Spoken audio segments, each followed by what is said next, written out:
લોકોની સુવિધા અને સમૃદ્ધિ માટે સરકાર એ યોજનાઓ બનાવે છે, પરંતુ આ યોજનાનો લાભ ભ્રષ્ટ તંત્રને કારણે જરૂરિયાતમંદ લોકો સુધી પહોંચતો નથી। છોટાઉદેપુરના નસવાડી એપીએમસીમાં ખેડૂતો માટે રેન બસેરાની વ્યવસ્થા બનાવવામાં આવી છે। ભ્રષ્ટ અધિકારીઓએ આખું રેન બસેરા જ ભાડે આપી દીધું છે। ભારત એક કૃષિ પ્રધાન દેશ છે, જ્યાં ખેડૂતો દેશની અર્થવ્યવસ્થામાં મહત્વનો ભાગ ભજવે છે। ખેડૂતોની સુવિધા અને સમૃદ્ધિ માટે સરકાર દ્વારા અનેક યોજના અમલમાં મૂકવામાં આવે છે, જેમાં ખેડૂતો માટે માર્કેટયાર્ડમાં રેન બસેરાની સુવિધા પણ ઊભી કરાઈ છે, જેનો હેતુ બહારગામથી આવતા ખેડૂતોને રાત્રિ રોકાણની સુવિધા પૂરી પાડવાનો હોય છે।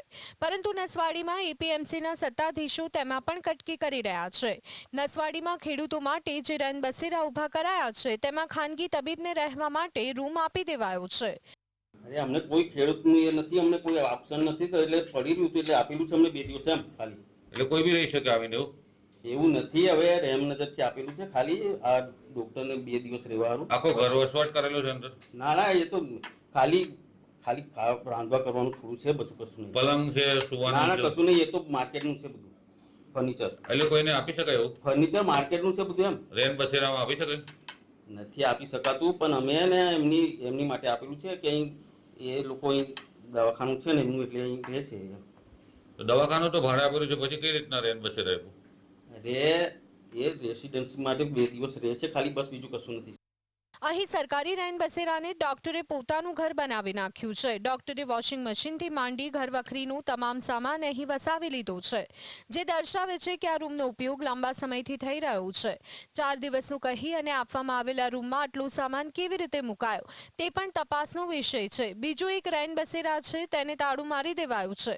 ગરીબ આદિવાસી વિસ્તારના ખેડૂતો માટે રેન બસેરા રાત્રિના સમયે મોટો આધાર હોય છે, પરંતુ તંત્રની સાંઠગાંઠ અને દરેક બાબતોમાં કરી લેવાની નીતિના કારણે રેન બસેરા જ ભાડે આપી દેવાયું છે, જેથી ગામડામાંથી આવતા ખેડૂતો રાત્રિના સમયે રસ્તા પર રાત વિતાવવા મજબૂર બન્યા છે। આ ઘટના એપીએમસીના સત્તાધીશોની ખેડૂતો પ્રત્યેની ઉદાસીનતા અને સત્તાના દુરુપયોગનું પ્રતીક છે। જે સંસ્થાનું મુખ્ય કાર્ય ખેડૂતોના હિતોનું રક્ષણ કરવાનું છે, તે જ સંસ્થા ખેડૂતોની મૂળભૂત સુવિધાઓની અવગણના કરી રહી છે। તસવીરોમાં જુઓ છો, એક રેન બસેરા છે, એ ભાડે આપી દેવામાં આવ્યું છે। મહત્વની બાબત એ છે કે એપીએમસીના સત્તાવાળાઓ સરકારના નિયમો નેવે મૂકે છે। સરકાર જે હેતુ માટે ગ્રાન્ટ ફાળવે છે તે નિયમો નેવે મૂકીને એક ડોક્ટરને મકાન ભાડે આપ્યું છે।